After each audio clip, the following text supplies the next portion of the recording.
साथियों, अभी जो चर्चा किया इन्होंने और आज की संगोष्ठी का एक मुख्य भाग है तनाव रोधी प्रजातियों का प्रबंधन।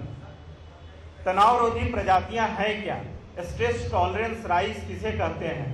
आज हम धान के कटोरा कहे जाने वाले सासाराम में हैं। मैं अपने को बहुत गौरवान्वित महसूस कर रहा हूं कि इस जगह पे आकर आप लोगों से मिलने का मौका मिला।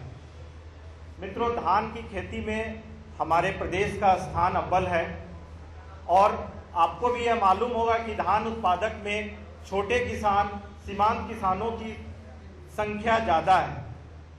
वैसी स्थिति में पिछले कई वर्षों से, और न तो सिर्फ बिहार में, हमारे देश में ही नहीं, देश के बाहर भी, बांग्लादेश में, अफ्रीका में जो ऐसे धान उत्पादक क्षेत्र हैं जहाँ पे छोटे किसान ज़्यादा हैं, और कई बार ऐसा महसूस किया गया कि बाढ़ आ गई और हमारा धान चला गया, हमारे हाथ में कुछ नहीं बचा, सूखा पड़ गया, 15 दिन 20 दिन तक बारिश नहीं हुई, हमारे खेतों में दरार दिखने लगती है और हमारे चेहरे पे, हमारे माथे पे सिकन दिखता है कि अब हमारा क्या होगा। वैसी स्थिति में को समझते हुए हमारे देश और विदेश के वैज्ञानिकों ने, जिसे राम साहब भी चर्चा किए, फिलीपींस में अंतर्राष्ट्रीय धान अनुसंधान केंद्र है, ईरी के नाम से हम लोग जानते हैं, इंटरनेशनल राइस रिसर्च इंस्टीट्यूट, जिसका काम ही सिर्फ धान की प्रजातियों और विशेषकर वैसी प्रजातियों को विकसित करने का है जिससे हमारे अधिसंख्य किसान भाई को लाभ मिले। धान की एक विशेष प्रजाति दी गई, वो प्रजाति कोई और नहीं है, आपकी नाटी मंसूरी है, जिसको कि आप उत्पादन करते हैं। और ये क्षेत्र खासकर इतने सारे प्रयासों के बावजूद भी नाटी मंसूरी का साथ नहीं छोड़ा है और आप इसमें प्रदेश के अधिकतम उत्पादन लेने वाले जिलों में से एक हैं। वैसे में यह महसूस किया गया कि आपको भी बताया जाए, ये नाटी मंसूरी ही है, उसमें सिर्फ एक जीन को परिवर्तित किया गया और उस जीन के परिवर्तन के फलस्वरूप जो परिणाम सामने आया कि 17 से 20 दिनों तक अगर आपके खेत में पानी लगा रह गया, उसके बाद भी ये प्रजाति आपको आपकी वांछित उत्पादन दी है। संयोग से इस क्षेत्र में बाढ़ की स्थिति नहीं है, लेकिन कभी सूखे की स्थिति आ जाए तो क्या होगा। 3 तरह के तनाव रोधी धानों के विकास के ऊपर यह संस्था ने काम शुरू किया। प्रारंभिक अवस्था में यह महसूस किया गया कि सबसे पहली समस्या थी कि बाढ़ आ जाए, तो बाढ़ग्रस्त क्षेत्रों के लिए क्या किया जाए। वैसी स्थिति में आपको स्वर्णा सबवन के नाम से जो यह प्रजाति है, ये आपकी नाटी मंसूरी ही है, जिसमें सिर्फ एक जीन के परिवर्तन से वो आपको 17 से 20 दिनों तक भी पानी में रहने के बाद सफलतापूर्वक उत्पादन दी है। दूसरी स्थिति ऐसी आई जो हमारे साउथ बिहार की है, जहाँ पे कि बारिश नहीं हो पाती है, सिंचाई के साधन हमारे पास सीमित हैं। वैसी स्थिति में क्या किया जाएगा। दूसरे स्थिति को देखते हुए पुनः इस पे कार्य शुरू किया गया और एक दूसरी प्रजाति का विकास हुआ जिसको सहभागी बोलते हैं। सहभागी और शुष्क सम्राट के नाम से 2 प्रजातियां आई जो कि हमारे वर्षा नहीं होने की स्थिति में जो तनाव पैदा होता है, जो स्ट्रेस डेवलप होता है, उसको भी सहन कर सकती है और आपको वो वांछित उत्पादन देगी। तीसरी प्रजाति जो है, जिसकी जरूरत हमारे प्रदेश में नहीं पड़ती है, वो है अल्कलाइन सॉइल में। कई जगह पे जो है मिट्टी में लवणीयता बढ़ रही है, आप उसमें मिट्टी के संरचना में अगर परिवर्तन नहीं कर पा रहे हैं, तो वैसी स्थिति के लिए भी एक प्रजाति विकसित की गई। इस प्रकार से 3 प्रजातियों का विकास international rice research institute IRRI ने किया। इनके सस्य क्रिया में, पौधा संरक्षण में आपको कोई विशेष अंतर नहीं है, सेम जिस तरीके से आप अपने सामान्य धान की प्रजातियों की करते हैं वही करना है।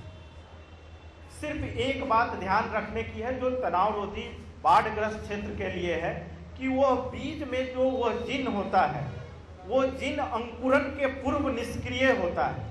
अंकुरन के बाद जब आप खेत में लगाते हैं तभी उसमें अगर बाढ़ आता है तो वो उसको सुरक्षित कर सकता है। अगर अंकुरन के पहले आपने बीज डाला और बाढ़ आ गई, वैसी स्थिति में वो आपको काम नहीं करेगा। बीजों के चुनाव करने के बाद जो हमारा सबसे बड़ा नुकसान होता है वो पौधा संरक्षण में होता है। आज प्रदेश में मोथा मारने के नाम पे जो ग्लाइफोसेट है वो सबसे ज़्यादा बिकने वाला खरपतवार नाशक है।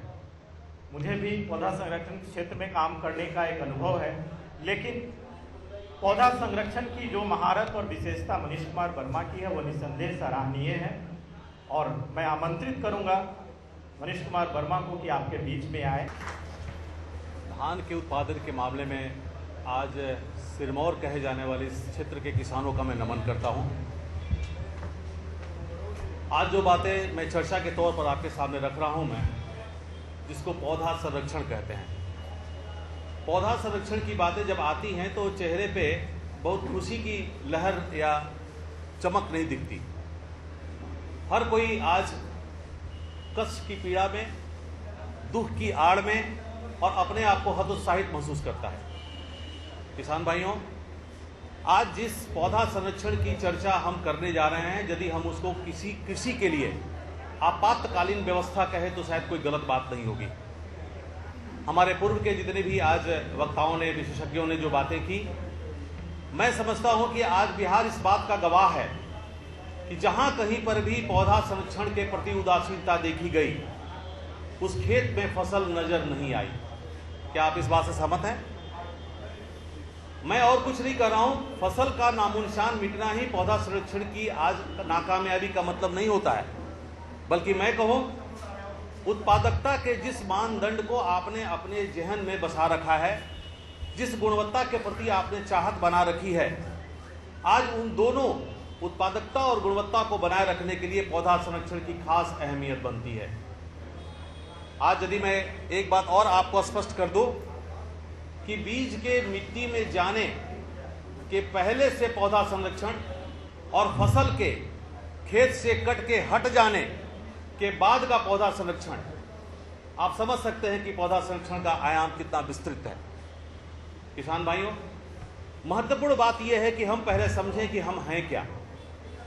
किसानों के बारे में आज जितनी भी भ्रांतियां हैं, उस भ्रांतियों में मैं एक चीज कहना चाहता हूं आपसे कि हमारे किसान इस विश्व के सबसे सफल उद्यमी हैं। उद्यमी इसलिए है किसान हमारे कि आज उन्होंने किसी भी गिरावट, किसी भी ऊंचाई या उन्नति के बावजूद भी अपने आप को हतोत्साहित नहीं किया। छोटे स्तर पे ही सही, लेकिन उन्होंने आज इस कृषि को बरकरार रखा। और कृषि को बरकरार रखने के पीछे जो सबसे बड़ा कारण रहा वो ये रहा कि उनकी चिंता हमेशा बनी रही कि हम कैसे मानव समाज को अन्न देते रहें। यदि आज ये अन्न नहीं दे वो किसान, तो किसी भी अन्न सुरक्षा की बात हम नहीं कर सकते हैं। किसान भाइयों, मैं और कुछ नहीं कहूँगा, मैं सिर्फ ये कहूँगा कि आज के दिन में यदि आपकी कोई ताकत है सिर्फ दो। पहली ताकत है आपकी बाजुओं की, जिन बाजुओं के दम पे आप खेती का एक बोझ उठाते हैं और उसको सफल बनाते हैं। और दूसरा है आपकी खेत। यदि ये खेत और बाजुओं का संगम नहीं बने तो मैं नहीं समझता हूं कि किसी क्षेत्र में किसी उजाले की हम कल्पना कर सकते हैं। लेकिन मैं आज यहाँ आपके बीच में खड़ा हूं एक तीसरा चीज जोड़ने के लिए, वो है आपकी कृषि ज्ञान। कृषि ज्ञान के बिना आप कभी भी किसी सपने को, किसी धन की कामना नहीं कर सकते हैं। आज जिस तकनीकी की बातें हम कर रहे हैं, आज ये हम मान रहे हैं कि तकनीकी के बिना कृषि आज सफल नहीं हो सकती है, तो आज उस ज्ञान को आप बढ़ाने की अपनी सीमा बढ़ा दें। ग्रहण करने के लिए आप अपने आप को खोल दें और आज जितनी विज्ञान की बातें आपके सामने आए, आप उसको पकड़ने के लिए तत्पर हो जाएं। प्रिय भाइयों, महत्वपूर्ण है आज पौधा संरक्षण। पौधा संरक्षण की कुछ बिंदुओं पर मैं आपको यहाँ पर धान को केंद्र में रख के आपसे चर्चा करूंगा। लेकिन एक बात और है कि बिना खरपतवार के जानकारी के और उसकी समझदारी से इस्तेमाल के बिना कोई भी किसान आज प्रगतिशील नहीं हो सकता है। ये बात स्पष्ट आप जानिए। और ऐसे में जो किसान खरपतवार नाशियों का प्रयोग सफलतापूर्वक करने लगे, आज उसको हम धन्य मानते हैं, आज सबसे उन्नत किसान की श्रेणी में रखते हैं। किसान भाइयों, एक थोड़ी सी चर्चा मैं आपसे कर दूं धान की जो वर्तमान स्थिति में क्या आवश्यकताएं पौधा संरक्षण की होती हैं। इस धान की अभी अवस्था यह है कि आपने बीज गिराने की प्रक्रिया चालू कर दी है, लेकिन साथ ही साथ रोहण के मौसम में जो आपकी बीज गिरी है उसकी रोपनी का भी काम अब एक आध हफ्ते में चालू हो जाएगा। मैं कुछ ऐसी बातें व्यवहारिक तौर पे आपके सामने रख रहा हूं जो आपके लिए लाभप्रद होंगी। और उसमें महत्वपूर्ण एक बात यह है कि क्या हम आज धान की रोपाई के बाद इस पौधा संरक्षण की क्रिया को चालू करें या उसके पूर्व ही कुछ समझदारीपूर्ण पहल करें। और मैं आपको निमंत्रित करता हूं, आपको आज एक खास तौर पे बताता हूं कि धान के आज रोपाई से पूर्व खेतों में जो स्थिति बनी हुई है वो है खरपतवारों की। आप मान के चलिए कि इस होने वाली बारिश ने आपके लिए क्या मुसीबत पैदा कर दी। मुसीबतों में सबसे बड़ी चीज ये है कि धान में उगने वाले खरपतवार अनियंत्रित तौर पर बढ़ते चले जाएंगे, जिसमें प्रमुख होगा दूब, मोथा, झरगा। आप इन तीनों ही घासों की नाम सुनते ही परेशान हो जाते हैं, क्योंकि कल के दिन में इनका उत्पादकता और गुणवत्ता दोनों पर ही बुरा प्रभाव पड़ता है। किसान भाई, मैं आपसे सिर्फ एक सवाल करता हूं कि यदि आपने इन खरपतवारों को खेत से मुक्त नहीं कर धान की रोपनी के लिए आप जाते हैं तो क्या आपके लिए फायदेमंद है? कभी नहीं फायदेमंद है आपके लिए। उपकरण आप करते हैं ट्रैक्टर से जुतवाने का, उसको सड़ाने का, गलाने का, दबाने का, यह आपके लिए पूर्ण राहत नहीं देती है। ऐसे में मैं आपको एक सुझाव देता हूं, आज धान के खेत में उगे हुए इन खरपतवारों को जो प्रति खेतों में पड़े हुए हैं, एक दवा है जिसका नाम आप नोट कर सकते हैं। उस दवा का नाम है पाराक्वाट डाइक्लोराइड। पाराक्वाट डाइक्लोराइड, जिसको कैपिक के नाम से बाजार में उपलब्ध कराया है कृषि रसायन ने। कैपिक आज वो दवा है जिसकी 1 लीटर की मात्रा 200 लीटर पानी में घोलकर उगे हुए खरपतवारों के ऊपर जो 4 से 6 इंच के हों, आपने एक बराबर छिड़काव किया तो 3 दिनों के अंदर ये खरपतवार मरे हुए नजर आएंगे आपको। सबसे बड़ी खुशी की बात यह है कि मोथा जैसे जो कठिन हमारे खरपतवार हैं, इनको भी मारने में ये कामयाब है, लेकिन जड़ से न मारकर ये पत्तों को झुलसा देती है। लेकिन मैं आपसे कहूं कि यदि इन खरपतवारों को आपने सुखा दिया तो कल के दिन में आपके होने वाले फायदे में एक महत्वपूर्ण यह है कि जब आप ट्रैक्टर चलवाएंगे तो सूखे हुए खरपतवार में वो दम नहीं होगा जो हरे खरपतवार में होता है। आपकी जुताई का समय बचेगा, आपकी जुताई बेहतर ढंग से होगी, लागत कम होगी, और सबसे बड़ी बात यह होगी कि ये सूखे खरपतवार कादों में जाकर सड़ जाएंगे, आपके लिए खाद का भी काम करेंगे। किसान भाइयों, आपको मैंने एक नई बात बताई जो आज तक प्रचलन में नहीं है, लेकिन इसकी शुरुआत कृषि रसायन ने अपने प्रचार तंत्रों के माध्यम से शुरू कर दी है। इस दवा का नाम है कैपिक। कैपिक आप जरूर याद रखिए और इसका प्रयोग आप तुरंत चालू कर दीजिए, क्योंकि इसकी शुरुआत करके ही आप धान की यदि रोपनी करते हैं तो आपके लिए बहुत ही फायदे की बात होगी। किसान भाई, मैं इससे थोड़ा आगे बढ़ूं और खरपतवारों के विशेष में एक और चर्चा करूं क्रमवार ढंग से।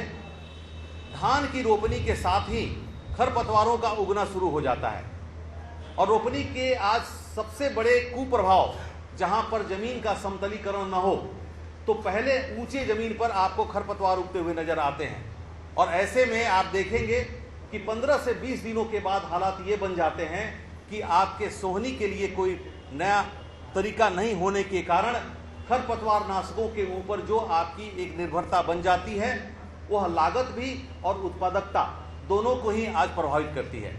ऐसे में मैं जरूर कहूंगा कि उगने से पूर्व यदि आपने किसी खरपतवार नाशक का प्रयोग किया जो आपके धान के लिए उपयुक्त है, तो ऐसे में धान के खेतों में वो खरपतवार उगने से रह जाएंगे और आपकी फसल को या फसल की गुणवत्ता को या उत्पादकता को कभी प्रभावित नहीं होने देंगे। किसान भाई, वो खरपतवार नाशक है जिसका नाम है प्रेटिलाक्लोर। प्रेटिलाक्लोर कृषि रसायन प्रिंस के नाम से आज के दिन में बाजार में दे रही है। आपकी बहुत ही ये प्रिय खरपतवार नाशक है। मैं इसकी उपयोग विधि आपको बता दूं। प्रिंस का जो प्रयोग आप करेंगे, धान की रोपाई के बाद 5 दिनों के भीतर जब जमीन में नमी हो, खास तौर से 2 इंच पानी खड़ा हो, क्योंकि आप अच्छी तरह जानते हैं कि जब धान की आप रोपाई करते हैं उसके बाद आप 2 इंच पानी जरूर खेत में खड़ा कर देते हैं ताकि धान के पौधे आज अच्छी तरह से मिट्टी को पकड़ लें।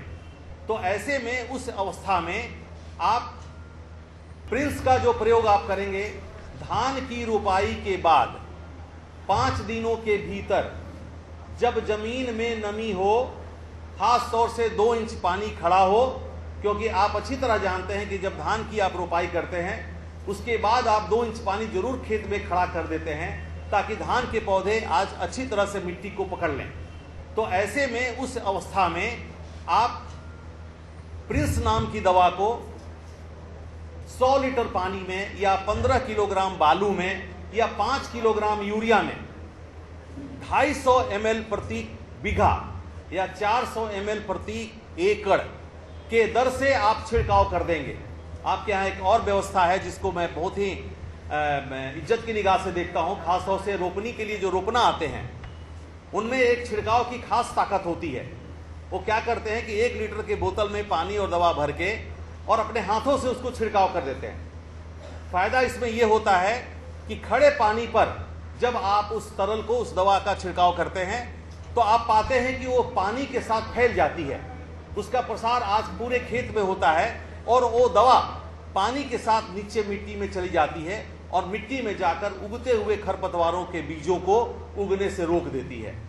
किसान भाई, धान के खेतों में यदि आज इस व्यवस्था को हम करें तो धान की जो एक क्रांतिक अवस्था है बढ़वार की, जिसको कि हम 45 दिनों तक कहते हैं रोप के बाद की, उस अवस्था में पानी की, उर्वरकों की, धूप की, नमी की, स्थान की जो प्रतिद्वंदता हमारे खरपतवारों के साथ होती है, वहां पर आप पाएंगे वो सारी चीजें आपके धान के फसल को उपलब्ध होगी और उसका प्रभाव ये मिलेगा कि आपकी धान की फसल बहुत बेहतर ढंग से अपने बढ़वार को बनाए रखते हुए कल्ले देगी और कल के दिन में आपकी उत्पादकता में बढ़ावा देगी।